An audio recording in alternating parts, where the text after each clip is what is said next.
Remember, my excellent drivers, you are responsible for the safe use of your vehicle and abiding by the state or territory rules that you are driving in, and that, of course, includes mobile phone usage.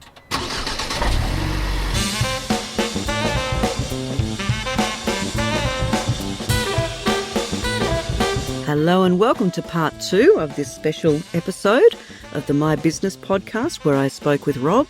So in part 2 we talked about why it's important for drivers to have the correct information, why older drivers might take a little bit extra time to do things, but they can still remain confident drivers. And I talk about my goal, which is to get everybody the proper driver education that's accessible to everybody. So I hope you enjoy. Cars are easier to learn in these days than what they were back when I was learning, and probably when you were learning in the 80s. And that's a really good question. I think that the technology sometimes can get in the way. I think it can overtake. I think it can allow the driver to just not think and rely on the car to do certain things for it. Do you know, I bought a car a couple of years ago and it said in the manual, it has this variable cruise control. Right. Sounds great. But it said, this is not automatic. Like, you still need to drive the car. And I thought to myself, what goose? And then I thought, well, yeah, probably there would be people that think they can just, let the car do the driving. Yeah. That's not going to help someone, is it? No, because one of these days those instruments might go down and then you're stuck being the driver again. Oh, imagine that. Question that's just come into my head, and this really, I don't know how it fits into our podcast, but it does. Manual cars. Do people learn in manual cars anymore? Another good question. They are getting much less. In fact, there are some manufacturers you literally need to order them to get a manual transmission. Remember in the day you had to pay more to get an automatic? Yes. And now you've got to ask to get a manual. That's right. Yeah. It's crazy. They are still out there. One of my good mates who I did an interview with on the website, he's a manual instructor. Yep. I saw that one. Yes. I didn't watch that one, but I did see that on there. Instructor John. So yeah, manual is still out there, but when I first started, it would have been 20% auto, 80% manual, but these days it's now the opposite, 80% auto. We've got apprentice tradies coming to me and I say, oh, did you want a manual? And they're like, no, my boss has got an automatic truck now. Oh, wow. So yeah, it's very much turning into the automatic world. Now, my dad is really old school, and I had to learn in a manual. Yeah. That was the rule, because he said you need to understand how the car works. Yes. And do you prescribe to that at all, or do you think it doesn't matter as much anymore because there's so many automatic cars? There's a lot of automatic cars out there. I'm not a fan of manual in a city. I think you've got too much stop-start traffic and it's hard work. Yeah. I think we've got enough to keep our mind occupied just driving in general. If you can learn on a manual, that'd be awesome, but it's not a requirement. Right. If you're going to move out bush, absolutely. If you go outside the cities, then yeah, it'd be a really good idea to brush up on the manual. But there is enough to do on the roads as is. And a lot of people say you don't have the same control in an auto as you do in a manual. Well, that's not quite correct. You do still have control of the gears. There are lower gears in an auto, guys. That's right. Go look them. See that. Look it up. See where they are. See how to use them. A lot of people, I guess, there's overconfidence as well. Oh, yes. Right. And I'm guessing that's as bigger, if not a bigger problem than someone who requires more training in that respect. It can be. Overconfidence can be a big danger, but often they'll just catch themselves out where they think they can take a corner at 50 and they end up on the wrong side of the road, and then they're like, oh, okay, I'm not that good. Yep. So often the overconfidence gets tempered, especially with the raw beginners. I guess you pick that up straight away as soon as you meet them, don't you? So you know how to handle them. You've been doing it for a long time. Yeah. Yeah, stop those kids with their hotted up cars hitting the street. Well, I just like to remind them that you aren't a killing machine, guys. It's a lethal weapon that you are behind the wheel of. And please, let's be mindful and say, okay, I need to have control of this vehicle, because if something does go wrong, I need to be on top of that. So you've been a driving instructor for, at the time, 25 years odd, and then you decide you're going to do these podcasts or this subscription system as well. Yeah. What was the light bulb moment for you that thought, this is what we need? Well, I've always wanted to outsource my knowledge of teaching people how to drive. I'm still doing it to this day, and I will probably do it for many, many years to come, because I just love my job. But I realised that I can't get to everybody. And the best way I could do it is some sort of communication medium. I'm not a fan of video, but the voice. And that's the other point. You can't have videos in the car. But Well, you can you can. You can. You're not Yeah, but meant you're going to to get in trouble. Exactly. Oh, sorry, I'm defeating the purpose of this whole thing here. That's okay. Yeah, no, you're right. So you can listen to these as you're driving around. And that's the point. So what I recommend is let the learner listen to the lesson at home first, and that way they can visualize what's going to happen. Then they pop in the car with the supervising driver, press play on the radio, and off you go. You listen to me talk you through exactly what I want you to do. Your website says that you won't scream at them. I promise. But it is a real fear. And I relate to you that was my fear when I was learning to drive, that I was going to upset the driving instructor and he's going to get cranky. Yeah, we often get that where the student is very worried about what we're thinking. Trust me, guys, we just want to teach you. That's true. And again, on your website, it says, that when you go for your test, just relax because that assessor does not want to fail you. It's actually a pain in the backside for them to fail you because they've got to see you again. Yeah. They probably don't like people. I've met a couple of these driving instructors. They don't like people. Yeah. So they're just wanting to get you through the door and pass you, but they're doing their job. They're making sure that you're safe when you go on the road. That's right. So it is about just relaxing and doing all that. How do you get your clients? Referrals mainly these days, that or my Google reviews. All right. Now, what better person can you go to than someone that other people have trusted? If that's the case, I really don't know why we're here because you should just have people lining up to come and see you. Well, I do, but that's the problem. I've only got so many hours in the day. We which want is to get why we want to do the podcast. Jeez, I tell you what, there's a reason I just turn up here and talk.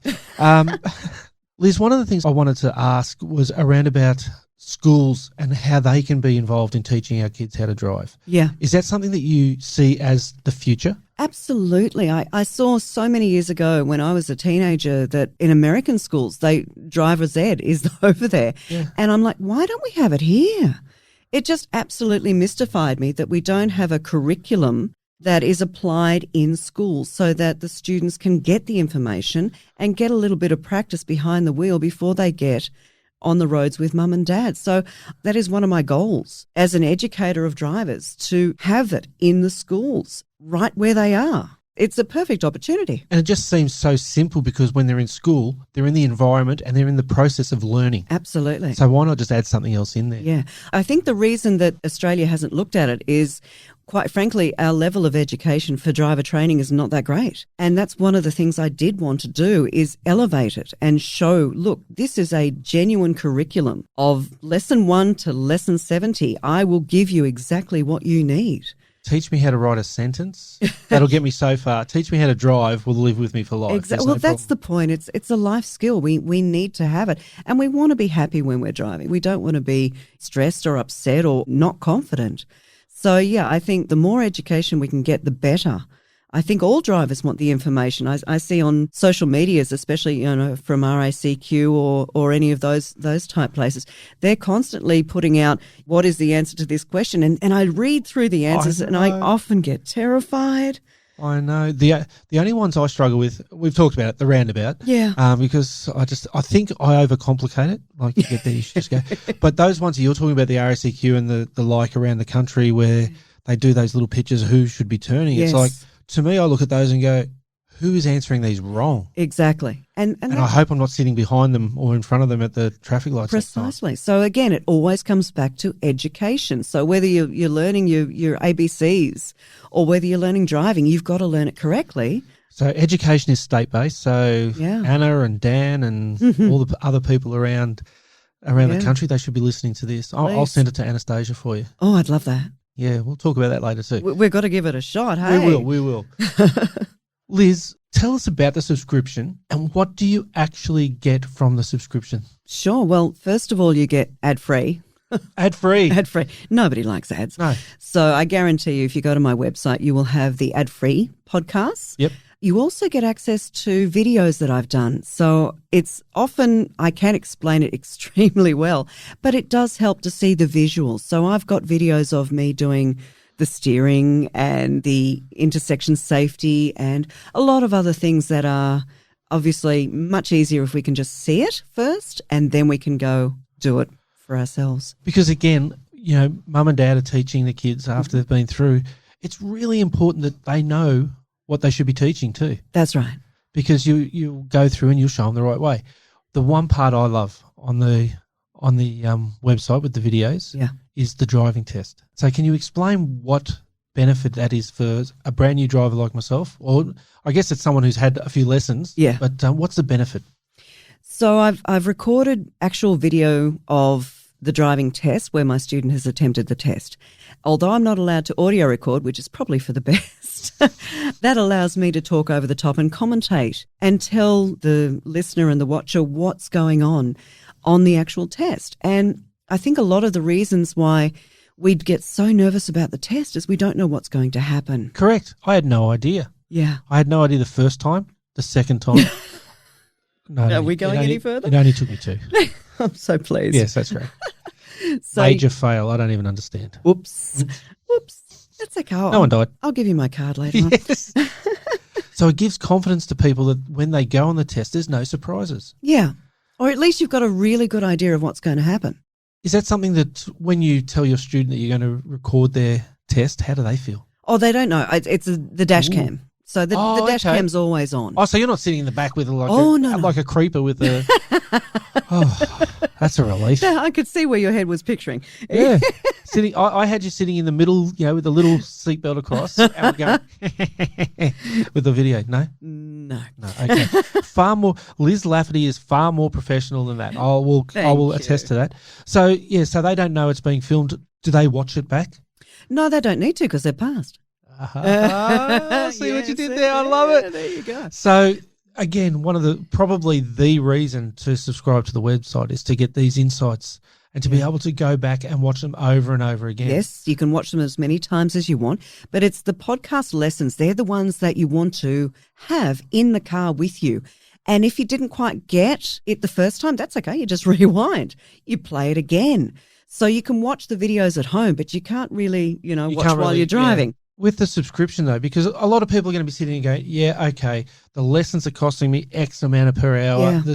Now they want me to take out a subscription to this website. Yeah. It sounds great. But I've seen it. It ain't that onerous, is it? No. So people pay just a monthly subscription or an annual subscription where they get a bit of a discount. That's right. But they can cancel at any time. Anytime. And that's the point. I want people to have access to high-quality lessons for a very low cost because so many people these days, we can't afford extras. Yeah. It's just not in the budget. And we literally are talking a couple of cups of coffee a month and you've got this covered for a few months. Yes, and that's absolutely. gold. It is. People. It's not just I'm going to have a cup of coffee. I'm going to have this knowledge for life. And I'm going to actually give my son or daughter that knowledge for life as well. Exactly. And I think that's the most important thing because no matter how many kids you've got, you might have your favourite, I understand, but you want to look after them. Yes. And how better can you do that than making sure that when they're on the road, which we are all on the road for some people for hours a day, some people for minutes a day. It doesn't matter. Most people will hit the road at some stage. Yes. And we're making them safe during that time. Yeah, we've only got one child or 2 or 3, but there's only one of them. We want them to come back home safely. That's right, yeah. We don't want them to be involved in something which will hurt themselves or other people. So get the knowledge, get the experience. But take a listen because that's why it's there. It's there to help you guys become confident and safe behind the wheel for life. For sure. Look, I'm going to share this on my personal socials and all the rest of it. Wow, okay. I'm going to talk to you about some other things when we leave as well. Can you believe that we've gone through time already? No way. Yep. Wow. So if we don't get out soon, Ruby will be in kicking us out. Ruby, who is the greatest producer of all time. Liz, it's been absolutely brilliant. Thank you. I hope you've got a lot out of it. I've learnt a lot out of it myself, and this is something that I've got a lot of friends that have kids in that age bracket now that are starting to learn. I've got a sister who's got 2 kids that really need this. Perfect. And they are remote, so I'm going to pass on your details to them as well.